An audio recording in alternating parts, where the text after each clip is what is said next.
মহারানী phone করেছে। হ্যাঁ তো ধরো ফোনটা। আরে বাবা জিজ্ঞেস করো কালকে কখন বেরোবে একটু জেনে নাও। আরে দাঁড়াও আগে দেখো বেরোচ্ছে কিনা আদৌ। এই শোন, ও যদি না বেরোয় না তাহলে আমার নাম মুছে ফেলে অন্য নাম লিখিস। হ্যাঁ, ও যদি জেদ ধরে বাবার কাছে যে ও যেতে চায়, ওর বাবার ক্ষমতা আছে হ্যাঁ না বলার। ও যদি বলে যে আমি আমার বন্ধুদের সঙ্গে বেড়াতে যাব, ওর বাবার পক্ষে কোনো মানে মানে আটকাতেই পারবেন না ভদ্রলোক, যেতে দিতে ওকে হবেই। তুই ফোনটা ধর ভাই, ফোনটা কেন ধরছিস না? ধর ধর ফোনটা ধর।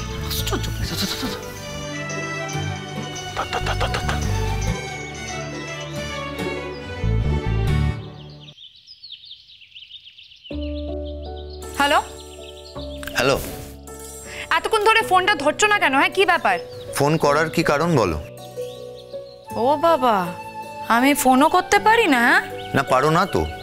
আর মাঝে মধ্যে ভুল করে যদি ফোন করেও ফেলো, আমি শুনি তোমার ড্যাডি অনর্গল কথা বলে যায় পেছন থেকে। অদ্ভুত অদ্ভুত ঘটনা ঘটে তোমার বাড়িতে। তো কি করব আমি এখন? ড্যাডি যদি এরকম করে তো আমি কি করব? আচ্ছা এখন কেন ফোন করেছো বলো? হ্যাঁ মানে বলছিলাম যে কালকে তো আমরা বেড়াতে যাচ্ছি তাই না? হ্যাঁ কাল তো বেড়াতে যাওয়ার কথা। তো ড্যাডি আমাকে বন্ধুদের সাথে বেড়াতে যেতে দেবে না। আমি জানতাম তো এটাই ঘটবে। তোমার ড্যাডি তোমায় বন্ধুদের সাথে যেতে দেবে না। তুমি থাকো তোমার ড্যাডির কাছে। আমি জানতাম এটা হবে। শুনছো, যার জন্য এত কিছু অ্যারেঞ্জ করলে সে এখন ব্যাক ফুটে।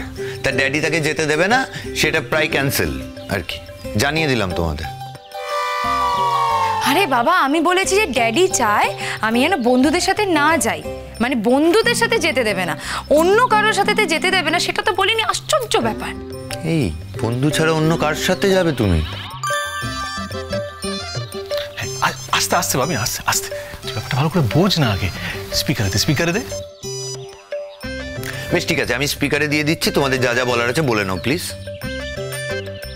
খবরদার ভাবিন, সবসময় কিন্তু এত রাগ করা চলে না, বুঝতে পেরেছো? আর এত রাগ করার মতো কিছু হয়নি। শেষ করো, কথাটাকে শেষ করো তো। হ্যাঁ তারপর বলো। এই শোনো, তোমার সাথে না কথা বলে কোনো লাভ নেই। তুমি কোনো কথাই শুনতে চাইছো না। পটকাকে দাও ফোনটা। বেশ, পটকা কথা বলো। হ্যাঁ দে দে দে, আমাকে দে ফোনটা। কোনোদিন আজ অব্দি কিচ্ছু ম্যানেজ করতে পারলি না। অ্যাঙ্গার ম্যানেজমেন্টটা না জাস্ট তোর কন্ট্রোলে নেই, not in year control. Anger management? বাবা কি ইংরেজি দিচ্ছে পটকা? হ্যাঁ তোরা হাসবি, এটাই তো স্বাভাবিক, কারণ আমার মতো ক্রাইসিস তো তোদের জীবনে হয়নি। কি মানে কি ক্রাইসিসের কথা তুই বলছিস ভাই? চুকা। হ্যাঁ বলো গুনগুন, তুমি তাহলে যাচ্ছ তো? ড্যাডি বলেছে যে বন্ধুদের সাথে একা একা যেতে দেবে না। ড্যাডি বলেছে যে ড্যাডি আমাকে নিজে নিয়ে যাবে। তাই আর কি করবো, বাধ্য হয়ে আমাকে ড্যাডির সাথেই যেতে হচ্ছে। হ্যাঁ হ্যাঁ হ্যাঁ, কি বললো? যাবে না তো? আগেই বলেছিলাম। আরে যাবে যাবে, এর থেকে না যাওয়া ভালো ছিল। বলছে বাবার সাথে যাবে। ওর বাবা এই ট্যুরটাই যাবে ওর সাথে? কি অসহ্য লাগছে এবারে। এবার তো আমি সহ্য করতে পারছি না এই ভদ্রলোককে। উনি কি শুরু করেছেন? মাথাটা খারাপ হয়ে গেছে ওনার। না তা তুমি ফাইনালি কি ঠিক করেছো? কি আবার করব, তোমরা একটা হোটেলে থাকবে আর আমরা একটা হোটেলে থাকবো। আর শোনো পটকা, ঘুণাক্ষরেও কিন্তু তোমাদের হোটেল যেন আমাদের হোটেলের পাশে না হয়। হ্যাঁ মানে এইটা কিন্তু ঠিক করে নেবে।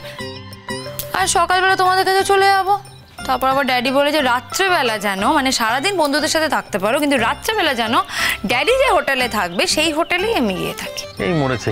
বলছে রাতে শোয়ার আগে শুধু হোটেলে চলে যাবে নাকি, সারাদিন আমাদের সাথে কাটি। তাহলে কি লাভ হলো ভাবিন? কি করবে? আরে বাবা, ওর বাবা বলেছে সারাদিন তুমি বন্ধুদের সঙ্গে কাটাবে, রাত্রিবেলা হোটেলে ফিরে আসবে, ফিরে এসে রাত্রিটা হোটেলে কাটাবে। তাহলে কি হলো? শেষ গেল, সব শেষ। এই শোনা দা, চাপ নিও না। বলছি একবার আমরা পৌঁছোই, মানে এক ঘরে তো আর বাবা মেয়ে শোবে না, একটা ঠিক ব্যবস্থা করে দেবো আমরা। গুনগুন, তোমরা কি একটাই ঘর নিয়েছো, মানে একটা ঘর বুক করেছো? পাগল নাকি? শোনো, ড্যাডি যা নাক ডাকে না, আমি ড্যাডির সাথে কিছুতেই ঘুমাতে পারবো না। আর এমনিতে ড্যাডিও বলেছে দুটো ঘরই নেবে। না না, দুটো ঘরেই বা কি হবে? মানে রাত্রিবেলা কি বাবিনকে ওই ঘরে আমরা পাঠিয়ে দেবো নাকি? যা খুশি হতে পারে। রাত্রিবেলা সোনাদা সাট করে রুমের মধ্যে ঢুকে গেল, অথবা গুনগুনকে কিডন্যাপ করে আমরা সাট করে নিয়ে সোনাদার রুমে ঢুকিয়ে দিলাম। এনিথিং, চাপ নিও না তুমি, আমরা তো আছি। মোট কথা যাওয়াটা হচ্ছে এটা ফাইনাল। ব্যাস এই কাজের জন্য আমি ওর ড্যাডিকে কোনোদিন ক্ষমা করতে পারবো না। আরে ধর ধর, তোমার ক্ষমা পাওয়ার জন্য যেন উনি বসে আছে। আশ্চর্য কথাবার্তা বলছো ভাবি। আরে বাবা, ওনার এখন রাগ হয়েছে, রাগ। উনি এখন কোনো কিছুই মানবেন না, বুঝেছো? যাকে যাকে রাগ, মানে নেই মামাচ্ছে তো খানা মামা ভালো হলো। যাওয়াটা যে হচ্ছে হ্যাঁ গুনগুন, দেখেছো তো সবাই কত আনন্দ পাচ্ছে। তাহলে চটপট সব গুচি টুচি নিয়ে বেরিয়ে পড়ো। শোনো, ফোনে ফোনে আমাদের যোগাযোগ থাকবে। এই শোনো, আমাকে আবার দুমদাম ফোন করো না, ঠিক আছে? মানে আমাকে তোমরা SMS করতে পারো, ঠিক আছে? মানে আমি তোমাদেরকে সময় সুযোগ বুঝে ফোন করে নেবো। আরে বাবা, তুমি অ্যাক্টিং করবে বাবার সামনে, আমরা এলে এমন অ্যাক্টিং করবে যেন কোনো বন্ধু ফোন করবে। তুই তোকারি করে কথা বলবি ফোনে ফোনে। হ্যাঁ, তুই তোকারি করে কথা বলবে। আমাদের মূল উদ্দেশ্যটা হলো তো ইনফরমেশন গুলো গ্যাদার করা। We will gather some information. সেটা অবশ্য ঠিকই বলেছো। ঠিক আছে, তাহলে ফোন টোন করো তোমরা, মেসেজ। আর শোনো, ওই ক্রেজিকে বলে দাও, হ্যাঁ, আমাকে যদি এরকম মেজাজ দেখায় না, তাহলে আমি ওর সাথে কথা বলবো না। এই বলছে, ক্রেজি যদি এরকম মেজাজ দেখায়, ও ক্রেজির সাথে আর কোনোদিন কথাই বলবে না। ভাবিন মেজাজ দেখাস না তুই।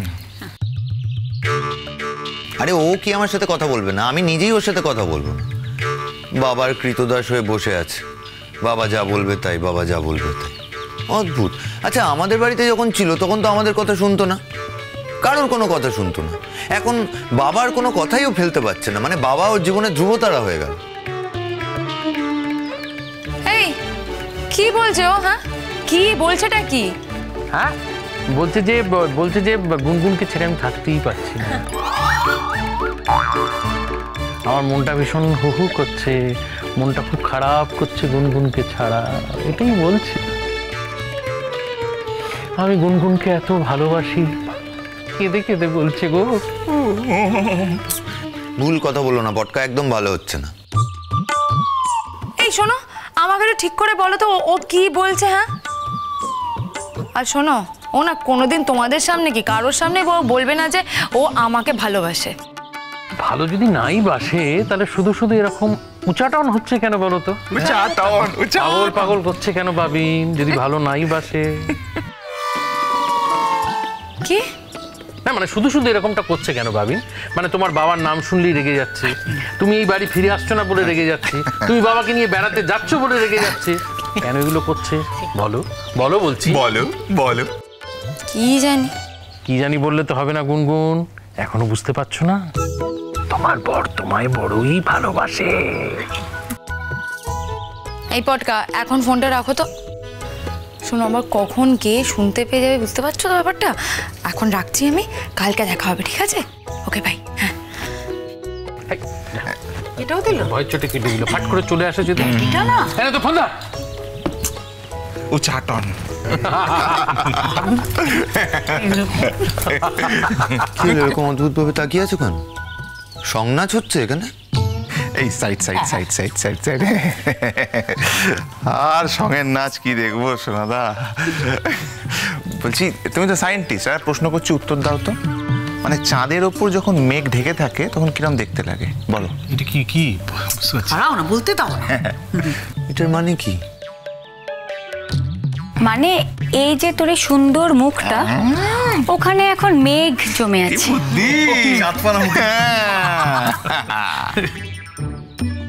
মানে এটা বুঝতে পারলি না ভাবিন? তোর চাঁদ মুখকে ঢেকেছে বিরহের মেঘ, আর তার মাঝ দিয়ে মাঝে মধ্যে উঁকি মারছে, উঁকি উঁকি।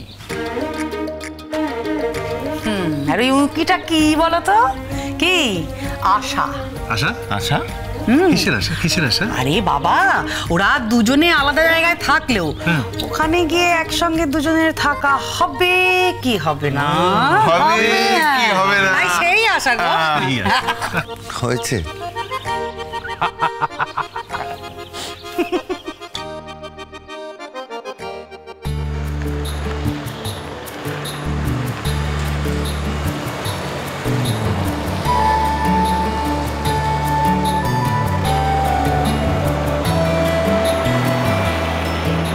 এই বলছিলাম, একবার গুনগুনকে ফোন করলে হয় না?